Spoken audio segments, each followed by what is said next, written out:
Here's our first speaker, which is Jannik. Come on.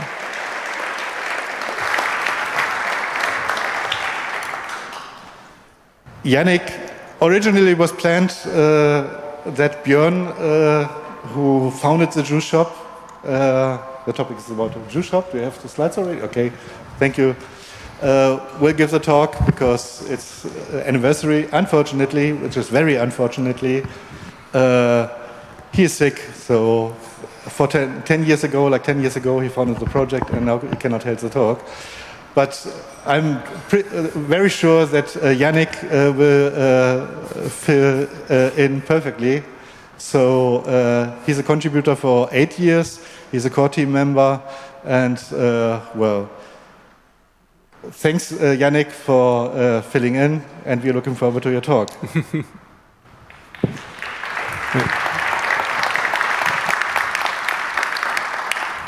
All right, thank you, Dirk, and thank you all for being here. Yeah, like Dirk already said, Björn unfortunately couldn't make it today because he's off sick, which is really unfortunate because this is supposed to be like the 10-year anniversary celebration, which is a bit sad that the original founder of the project can't make it. But I feel very honored that Björn basically asked me to give this talk in his stead.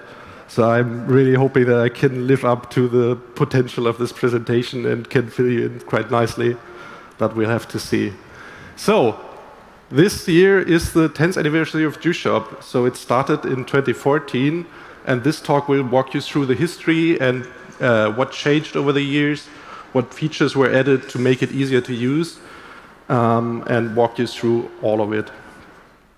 So where did Juice Shop come from? So Juice Shop originally started from Björn when he was looking for vulnerable web applications that he could use to educate his fellow developers at his company. And the original inspirations were tools like Altoro Mutual, which is a server-side rendered vulnerable web application that was created by a commercial vulnerability scanning tool, basically as a testing tool for their testing suite. There were also some other inspirations, like for example the Botchet store, which you also might know, which is the testing tool for the iteratec proxy or the ZAP project. Also some other tools in the same category, like the OWASP WebGold, which is less of a realistic tool, like it's not a realistic shop or anything, but it's really walking you through these vulnerabilities and how you can abuse them.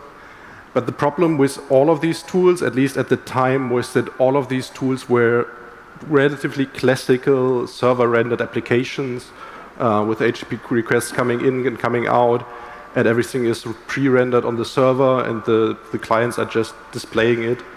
And at the time, in 2014, when the project started, there was a bit of a paradigm shift in the web application world, where people were starting to develop these rich internet applications, how they were often called back in the day. Normally now they are just called single-page applications, where a lot of job work is done in JavaScript to render the application, do AJAX requests from the server to fetch the data and then display it.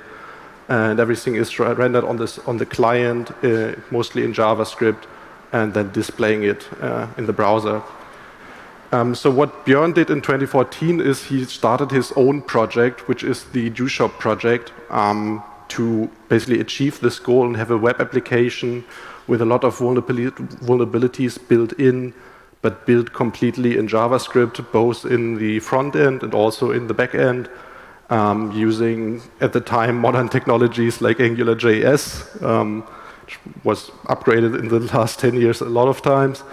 But yeah, basically just to have a modern application that you can use to really demo these tools, to understand how they work, for people to learn about web application security with a realistic application. We have this screenshot here, but this is actually not how the first version of Juice Shop looked like. This is the version that I was first introduced to when I started contributing to Juice Shop about 8 years ago. But earlier than this one here, it actually looked like this, so it didn't have the familiar black or dark theme, but it was just a normal, like, Twitter Bootstrap, if you know that library application. Everything was very white, and this has changed a lot since then. In 2014, the project actually started not as an OWASP project, so you might know Juice Shop now as OWASP Juice Shop, but back in 2014, it originally started as just a personal project of Björn that was not affiliated with OWASP in any way. But then in 2016, the project joined the OWASP Foundation and became a part of the OWASP Foundation as an incubating project, which quickly changed in 2018 when the OWASP project, the Juice Shop project, was actually promoted to a flagship project. When it comes to challenges, it also changed a lot over time. So originally, the project started with just 23 hacking challenges, already covering most, or even at the time, the entire OWASP top 10 at the time.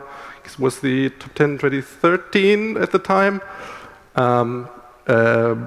with just 23 hacking challenges that were already completely tracked on the scoreboard that we've already seen earlier in going way back here in the scoreboard. Sorry, skipping a bit of the slides here. So it already had the scoreboard with all of the challenge tracking in it, so that you could understand basically which challenges are in the project, and you can then solve them and go challenge hunting one at a time. And already had what is also a staple of the Juice Shop project, already had full test coverage for both client and server side, which I think is part of the Juice Shop success formula, that Björn was always really focused on making sure that Juice Shop was as stable as it could be, and spent really a lot of time on testing and code quality to make sure that the project is stable, because it's actually quite hard to maintain an intentionally vulnerable web application, because you have to build all of these broken stuffs, and this is not really the way that you normally build stable software. So you have a lot of things going against you when you try to maintain a intentionally vulnerable application, even though it's very easy to write an unintentional vulnerable application. Maintaining an intentionally vulnerable application is quite hard and requires a lot of maintenance. So it's really cool that Björn basically started with this focus on quality from the start. But like we saw, like initially it just started with only 23 challenges, and this has changed dramatically over the years. So Juice Shop now has over 107 hacking challenges, still covering the entire OWASP top 10, and also a lot of other categories of vulnerabilities, and also in these different categories of OWASP top 10 vulnerabilities, also very different ones or different aspects of these vulnerabilities. So Juice Shop really has so many hacking challenges that it's really, really easy to find whatever you're looking for and start learning new things about different kinds of vulnerabilities. Okay, this was the screen I was looking for originally. This is the original scoreboard, where you can see only 23 challenges. It's looking quite clean and quite cleaned up, because it just has a description. It just has the status if it's solved or not. And this has really changed over time. There were also new things added. So in 2021, we added, with a Google Summer of Code project, we added these coding challenges, where you can not only start hacking these challenges, but you then also have these coding parts where you can actually see the vulnerable code, and then are tasked to first mark where this vulnerability comes from, like marking the line, just to see how does this vulnerability work, what part of the code is causing this vulnerability. Then there's also the second phase, which is called the fix-it phase, where you then basically have 4 suggestions on how to possibly fix this vulnerability, and then are tasked to find the correct one, so that you not only see like the attacking side in Juice Shop, but you also learn how to defend against these vulnerabilities. This is right now only supported for 31 challenges, so only 31 out of 107, but still, like most challenges where these things actually make sense, have these coding challenges by now, which is quite cool. But all of these things added to the vulnerabilities and the challenges over time has caused the scoreboard that was very cleaned in the 2014 screenshot that we saw earlier to really explode in complexity, because we added these things like the challenge name, the challenge difficulty, categories, tags, links to learning resources, ways to give feedback. We added all of these on the scoreboard, and like you can see, we basically just kept the original table layout. It became very cluttered over time. Also, the controls were very hard to understand. And this is what changed last year. So last year we got a bit of budget from the OWASP Foundation to hire a professional designer to help us redesign the scoreboard page. That we then re-implemented using this newer look, which is a lot easier to use, and it's now a lot cleaner to use, which I hope that you all like and prefer to the old one. And this has really changed the scoreboard. It's now loading also very much faster. The scoreboard had a bit of a performance problem like 2 years ago, and now it's basically loading instantly, which is nice. When it comes to features, the most important thing about Juice Shop is it is and always remained a fake web shop. So you can see all of these fake products and buy these fake products for non-real money. And it has all of these features that you would expect. Also features that you might not expect from a vulnerable web shop, like two-factor authentication, product reviews, customer service, chatbots. So many different features where all of these vulnerabilities are hidden. And this has always remained basically the core feature of Juice Shop, this basically real look. But what I would now like to highlight are more of the features which might be more relevant to security professionals. Because I think you're not in for the juice game, but you're here to have a tool to learn about or to teach about security aspects. So in 2016, the Juice Shop project added a dedicated CTF support mode and a support tooling where you can generate flags for all of the challenges, so that if people solve these challenges, they get this flag. And then alongside of Juice Shop, there is this standalone Juice Shop CTF CLI project, which you can use to generate a configuration file for different CTF frameworks where you can then upload these challenges to, so that people using or participating in a capture the flag event can then use these flags and solve these challenges inside of the CTF tool. Supported right now is CTFD, root the box, and we still support the old FB CTF. If somebody still knows that, it looks very, very nice.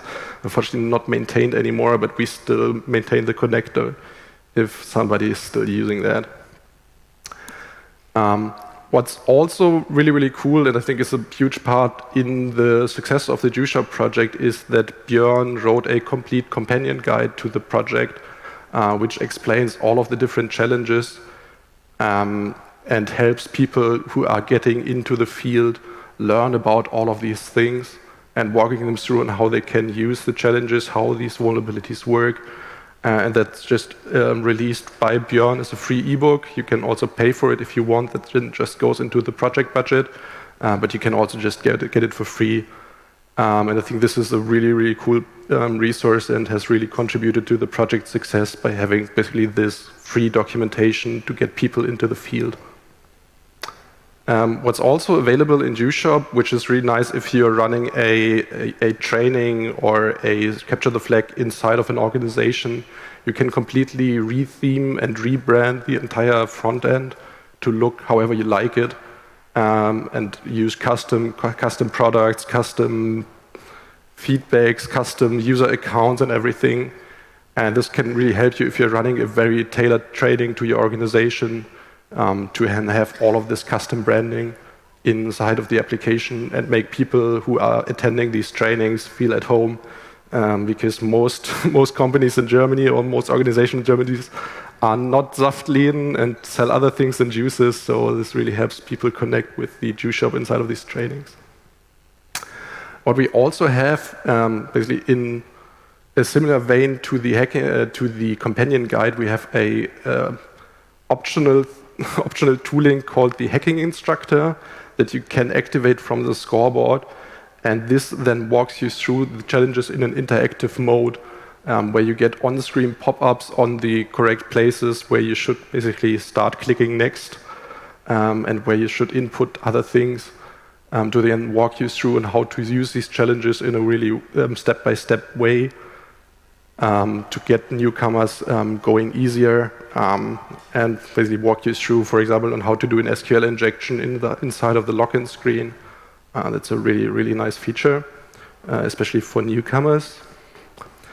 What we also added, and this is primarily my smaller sub-project inside of the Juice Shop project, we have a standalone tool called Multi-Juicer, which is a way for you to run security trainings or capture the flag events and host a Juice Shop instance, a dedicated Juice Shop instance for each participant, and run this in a centralized location so that participants inside of these events and these trainings don't need to bring their own Juice Shop instances, but you can just host them for them, which can really help you kickstart these events by not having this extra setup phase where everybody first needs to install Juice Shop, which can be quite the hassle, especially if people are bringing like company-provided laptops with different proxy configuration, with different configurations for different programming languages that might have outdated Node.js versions, that might have outdated Docker versions where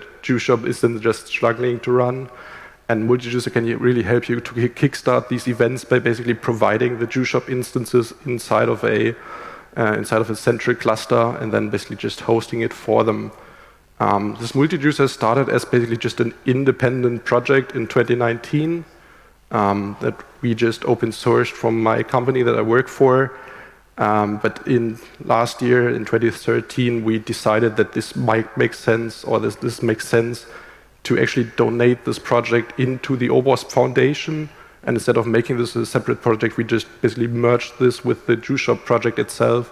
So the Multi-Juicer is now basically just a sub-project of the Juice Shop project, just living under the Juice Shop mantle, still in its own repository. It's still an optional component that you can run. But basically, project-wise, it's part of the Juice Shop project. Also coming from the same vein, what we added in 2020 is a Grafana dashboard that you can use to connect to the Juice Shop Prometheus metrics to basically visualize on what's going on inside of Juice Shop.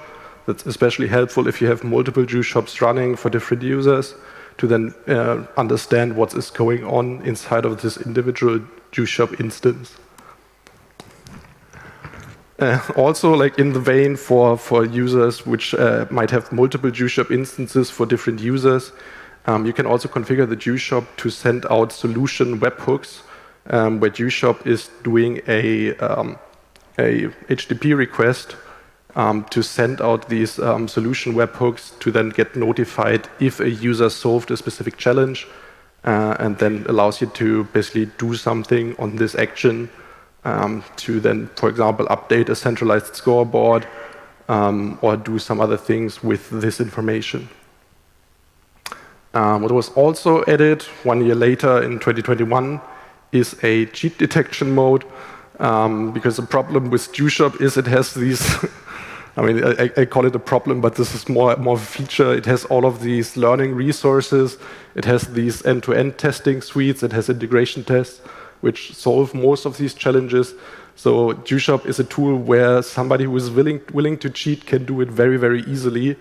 So in 2021, we added a cheat detection mode, which then calculates a cheat likelihood score for you to basically see if this is a realistic Juice Shop hacking progress or somebody is just way too fast for these challenges and is solving them too fast, so that you can basically see if this is likely that somebody might be cheating and might just be looking up the solutions and is just following them blindly without really learning something.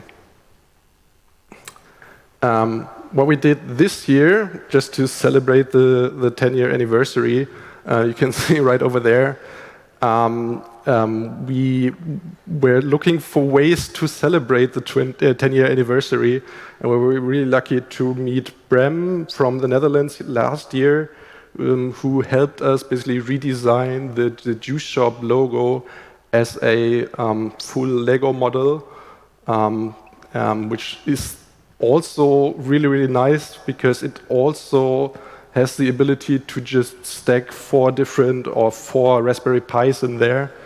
So you can also run your entire multi-juicer cluster for your security trainings inside of the Juice Shop logo itself, and then host a lot of different Juice Shop instances on these 4 Raspberry Pis, and then run a complete training from the Juice Shop logo itself.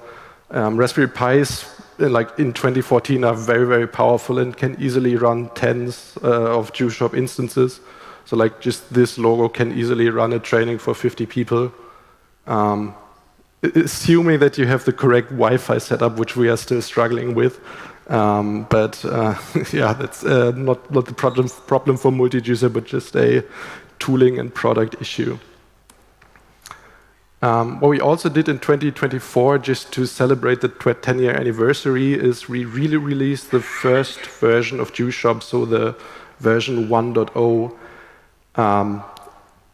back to Docker Hub, because when we started in 2014, we didn't have pre-built Docker images. We already had a Docker file, but it wasn't built or pushed anywhere. So in 2024, I think about 2 months ago, we re-released the first version ever of Juice Shop into Docker Hub that you can run with normal or with up-to-date Docker engines. So if you want to basically see on where Juice Shop came from and want to relive maybe your old memories of using Juice Shop back in the days, you can just pull this Docker image and just run it like any Juice Shop image, and just use it to basically relive the memories and see on how it used to look like. When it comes to technology, it actually remained relatively stable over the years. So I already said this earlier, so Juice Shop on the client side started with AngularJS, so Angular 1.0, and using Node.js and Express on the back end. What also remained relatively stable is that Juice Shop used and is still using an SQLite database under the hood, which is also, I think, a big selling point of Juice Shop, because if you start Juice Shop, you don't have to configure a separate database, but it just comes with a pre-built database, so it's very easy to start. It's also very easy to reset if you screw something up with the database. And this stack has changed a little bit over the years, but remained mostly in place. So in the front end, we are still using Angular, but not AngularJS anymore, but the new Angular 15, and there is a pull request open right now to update it to 17. And on the backend side, nothing much has changed. So we're still using Express, we're still using SQLite. But one thing that we added additionally is we added a standalone NoSQL server, which is also started alongside of Juice Shop, so that you can not only do SQL injection challenges, but you can also do NoSQL challenges, basically with a mocked out version of MongoDB, which then allows you to also basically learn about different kinds of injection vulnerabilities outside of SQL. What also remained relatively the same is Juice Shop always and hopefully will always stay very easy to install. It has a lot of different installation methods. So if you have Node.js installed on your system, you can just clone the repository and start it with an npm install and npm run start. If you don't have Node.js, you can also just start the Docker container. We also have a Vagrant file if you are a user of Vagrant. And we also have pre-built instructions for different cloud environments if you want to start it not on your own machine, but run it somewhere else. Yeah, and when it comes to the community, we are now not just Björn anymore. So Björn is still the project lead and is still doing most of the work. But we also have 3 other backup people. So there's me, Jannik. We also have Timo Pagel and Shubham, basically helping out with the project and taking care of different parts of the code base. to just maintain Juice Shop and make sure that it remains active. Where we can see is just looking at the 40 plus code contributors of the main GitHub issue, GitHub repository. You can still see the huge yellow Pac-Man style part of this pie chart is still Björn, so he's still doing most of the work, which is really, really cool, and I'm really, really lucky as a community to have Björn around doing all of this work. It's really, really cool. What we also have is we have a lot of internationalization contributors which provide us with help to translate Juice Shop in the different languages that it supports, which is really, really nice to have people basically reaching out and basically submitting their own languages for their own, or their own translations for their own languages for Juice Shop, which is really, really cool to have Juice Shop translated in so many languages. What's also really, really cool, just because the numbers align so nicely, is this year on the 10th anniversary, on the 10th anniversary year, we also reached 10,000 GitHub stars. So just 1,000 stars for each year.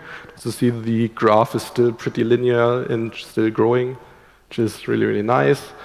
What we also have, what we unfortunately don't have the time or the audio set up here, might actually work, but we're not going to try it. We actually have an official jingle which was created before the days where AI could do that. So we have an actual person on the guitar singing and performing this Juice Shop jingle, which is really, really nice. If you do the Juice Shop challenges, you will come along this jingle. Really recommend listening to it. It's actually really, really nice. What we also did community-wise is we participated in a lot of Google Summer of Code projects over the years. Already highlighted, for example, the coding challenges, which came out of the Google Summer of Code. But this is always a very nice way to get basically newer people from the community into the project, and basically getting new ideas, getting people to spend a lot of time working and maintaining Juice Shop during these Google Summer of Code projects. When it comes to the future, we still have a lot of things on our to-do list.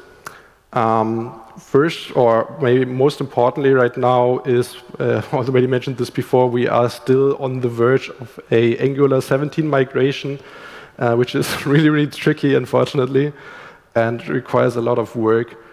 We are also right now, just to celebrate the 10-year anniversary, also have unique anniversary NFT artworks that are getting auctioned off. So if you're into that, you can check it out on the Juice Shop social channels. What I'm doing primarily right now is basically working on multi-juicer, and I am working on rewriting all of the server components in Golang. Which is actually completed by now, and I'm very happy to say that we did the Juice Shop training yesterday on this newer version, and it worked out really, really nicely. Also working on a better scoreboard support, which basically really helps you to understand which people have solved which challenges. Also still have a lot of various tech debt issues that we still have lying around to basically make sure that the code base is as up to date as it can be, and also make sure that the test coverage comes back over 90% so that we can keep the project really maintained and stable over time. And with that, that's already everything from my side. And we will have to see if this is the end of Juice Shop. I don't think so. I think we still have a lot of things on our to-do list, and hoping to keep the project maintained for at least the next 10 more years, and hoping to see a lot more, or see more usage than we even see now. Already met a couple of people here using Juice Shop, which is really, really cool. But with that, that's everything from my side. So thank you all for listening, and see you in Juice Shop.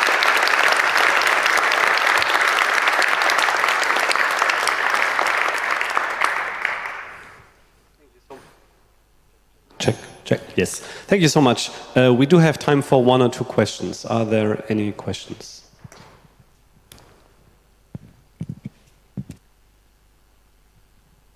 When you showed the graph that had all the GitHub stars on it, there was a spike in 2021. Do you know what happened there?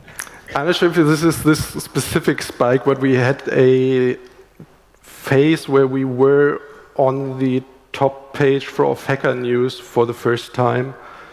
I think it might be this spike in 2021, but I'm not sure if this is really it. It could also be like some technicality that they started counting them differently, but I would have expected it to go down then, so I'm not entirely sure, but I was also looking at this earlier and was a bit surprised by this jump, but I don't have a specific thing to point out, but I think it might be the Hacker News thing, but yeah. One more question over there.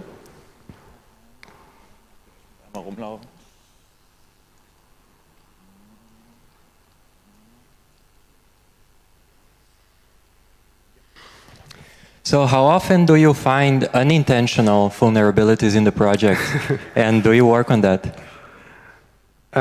We actually have this come up a couple of times that we actually have really unintentional vulnerabilities. Often this just comes down to there are ways to solve challenges in a different way using different vulnerabilities that we then don't track properly.